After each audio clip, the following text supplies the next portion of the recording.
Inicialmente, queria agradecer o convite para estar aqui com vocês, agradecer ao Pedrinelli, professor Moisés e Paulo. É um prazer muito grande estar aqui e poder discutir esse assunto aí com vocês. Bom, falar sobre a equipe de emergência e também parte dos equipamentos, todos os equipamentos que eles trabalham em campo, né? Nós temos que fazer algumas considerações. Então, o que se espera, então, é o que está previsto que ocorra agora na nossa Copa, né? Que a FIFA irá disponibilizar para cada jogo 2 equipes médicas de emergência para atendimento de quaisquer pessoas na área do jogo e seu entorno, tá? Independente da equipe, dos médicos das equipes, né? Vão ter mais 2 equipes lá em jogo, né? Então, essa equipe poderá apoiar as equipes médicas dos atletas e deverá integrar-se também com outras equipes em campo.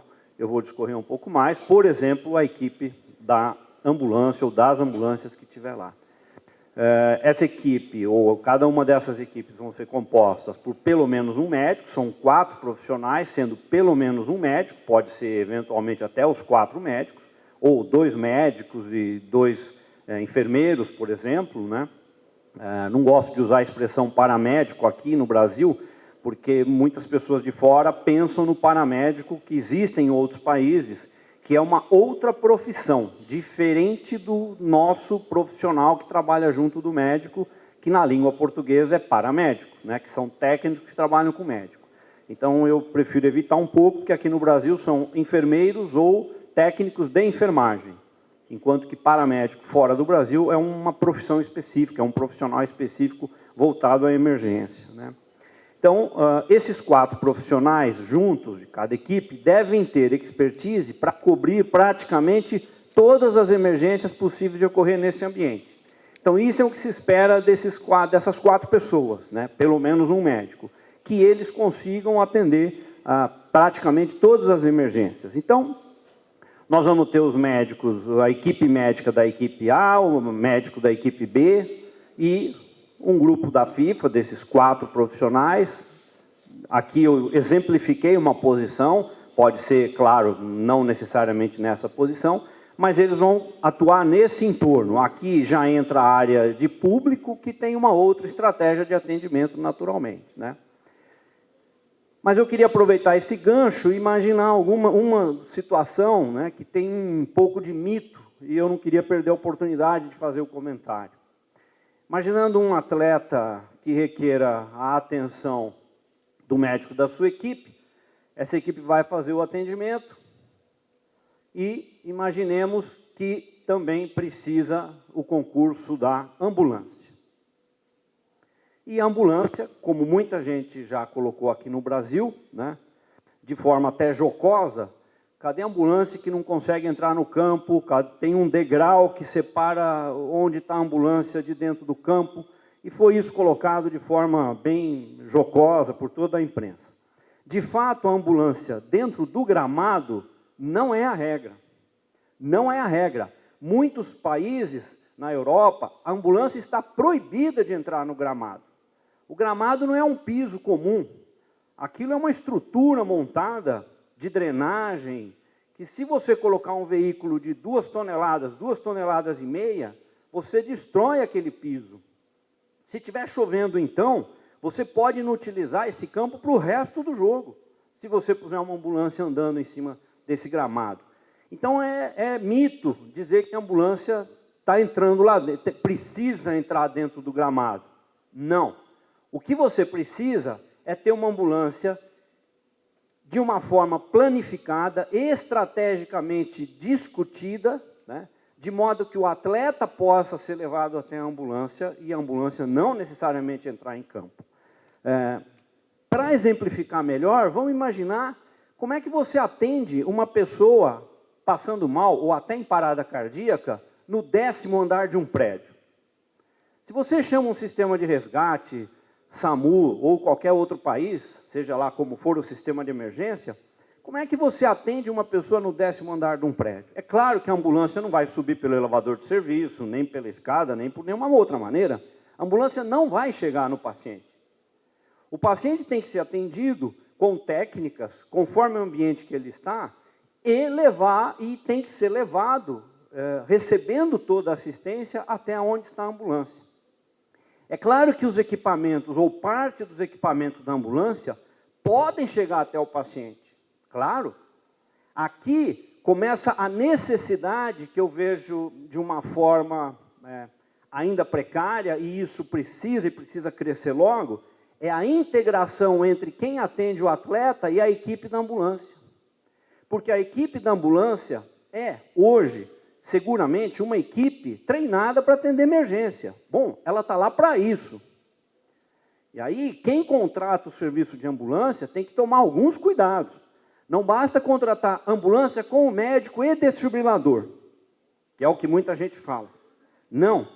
A melhor regra é contratar uma ambulância de suporte avançado, conforme as determinações da portaria 2048 do Ministério da Saúde, ou a resolução 1671 do Conselho Federal de Medicina. Esses dois instrumentos legais do Brasil definem exatamente o que tem que ter dentro dessa ambulância. Quais os equipamentos, quais os medicamentos e qual é a capacitação dos profissionais que vão dentro dessa ambulância. Por exemplo, tem que ter um médico e um enfermeiro. Nem é um médico e um técnico de enfermagem. É um enfermeiro. Então, quem contrata esse serviço tem que entender que esse serviço deve fazer parte da assistência de emergência que se espera nesse entorno aqui. A ambulância não está lá como um equipamento de transporte. Ela é uma equipe treinada em socorro.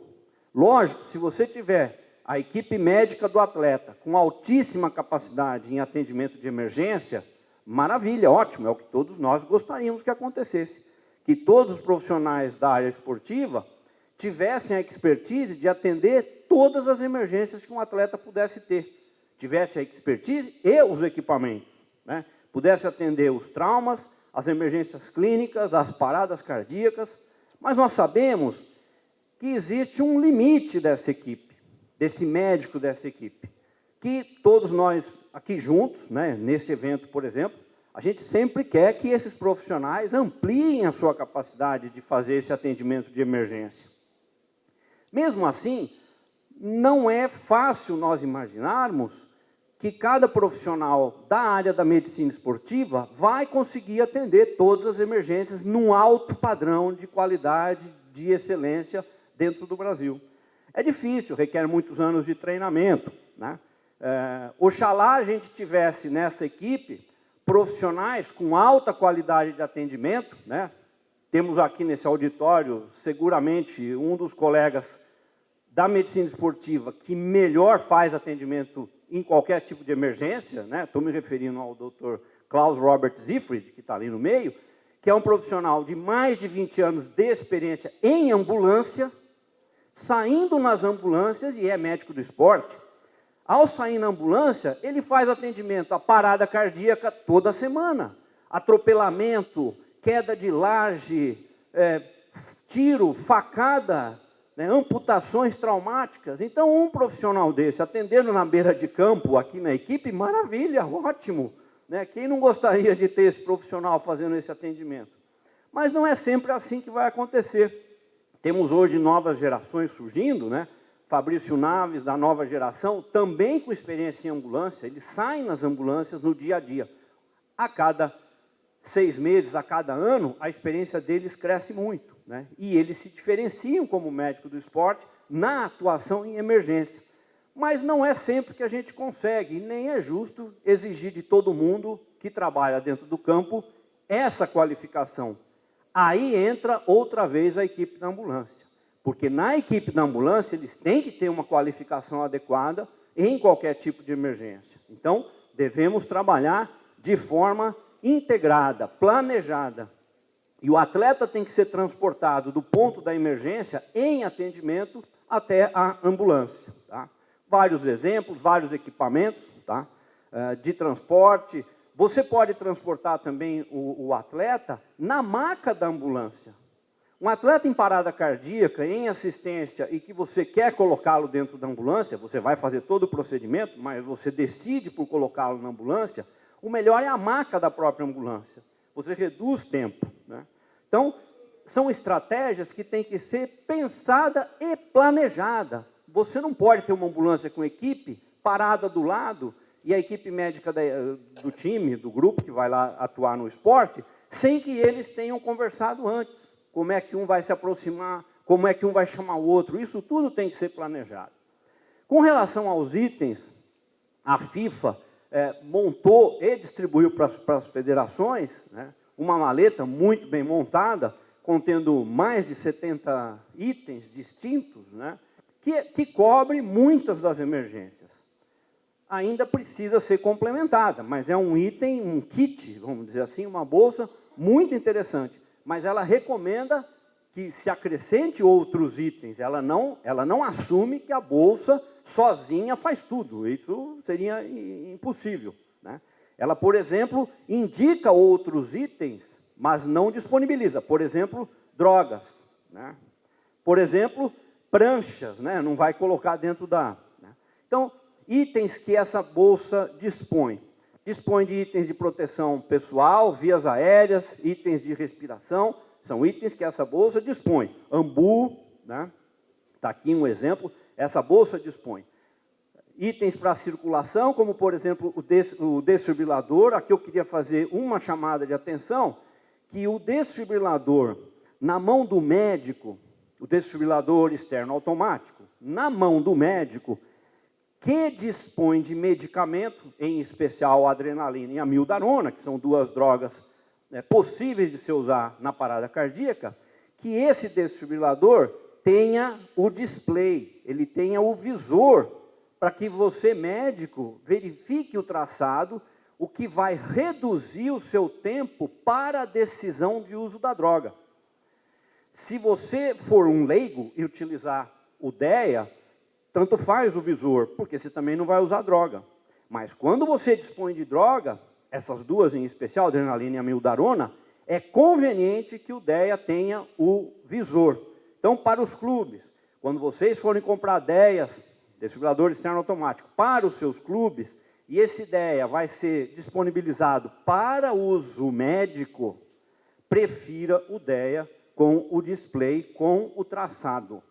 Tá? Quando vocês forem discutir ideia, como uso, droga, vocês vão ver a importância disso. Abrevia, em alguns momentos, abrevia 2 minutos no tempo para tomada de decisão de uso da droga. Uma parada cardíaca, gente, 2 minutos é muita coisa.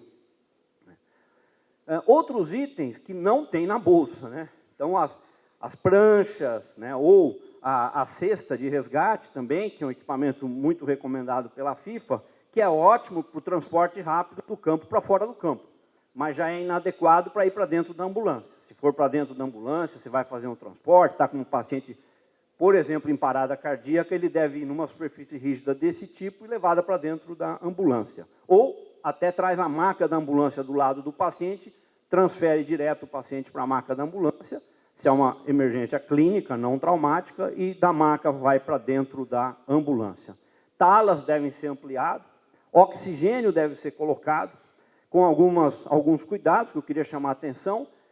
Tradicionalmente no Brasil, o oxigênio, ele tem o fluxômetro, né, tem o controle da pressão e tem um fluxômetro, muitas vezes um umidificador. Em emergência, fora do atendimento hospitalar, Guidelines 2013 da Inglaterra, Guidelines mundial, né, mostra que você não precisa umidificar nos atendimentos feitos pela ambulância, pode começar a umidificar lá depois no atendimento hospitalar. Mas no pré-hospitalar, até por mais de 1 hora, você não precisa umidificar. Até recente, a gente falava em torno de 30 minutos, não precisava umidificar. Agora estão falando até mais tempo do que isso, né? Então, esqueçam esses recursos. E esse cilindro, você tem dificuldade para usá-lo, do ponto de vista dele ficar em pé. Ele não fica em pé.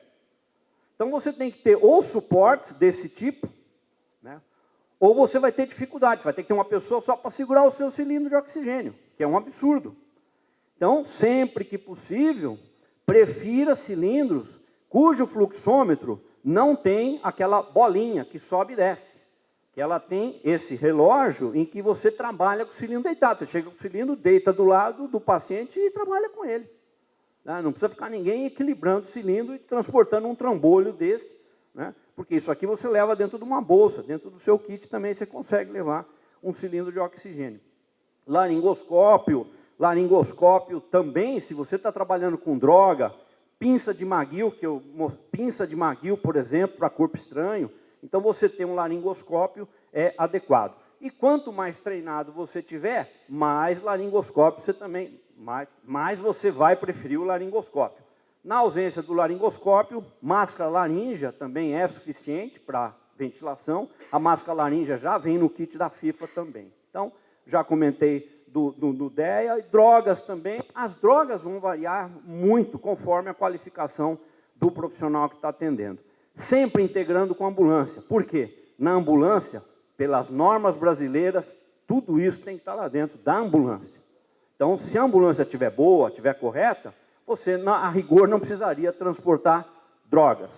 Para terminar, a equipe de campo deve ser qualificada e capacitada, estar equipada com itens FIFA e os complementares necessários, ter uma estratégia de ação e integração com outras equipes médicas e ambulância em especial, que deverá atender a legislação brasileira, essa ambulância, ter estratégia para encaminhamento e ter 1 ou 2 sistemas de comunicação. Era isso que eu queria colocar. Muito obrigado.